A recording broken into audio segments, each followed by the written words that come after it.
Good afternoon, ma'am. Welcome to Vizcayano Hotel. May I help you?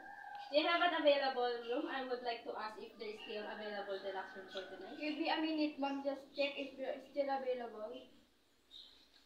Okay.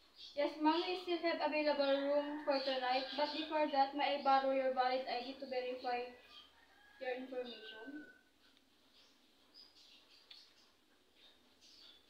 Okay, ma'am. Give me a minute to input your information. Okay, how much would that be per night? A deluxe room is 20,000 per night, ma'am. Alright, what is included in that cost?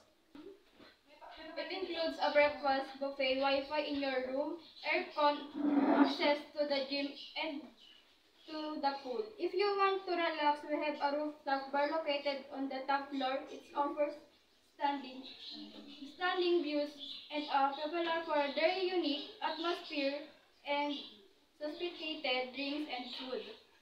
Thanks for the offer. I'll think about it later. Okay, ma'am, just inform us if you're interested. Okay, with regards to my payment, may I use my credit card in my bills? Yes, ma'am, we accept credit card and even cash to settle your bills. Would that be all, ma'am? Yes, that's all. Thank you. Thank you for choosing Vizcayano Hotel. Enjoy your stay.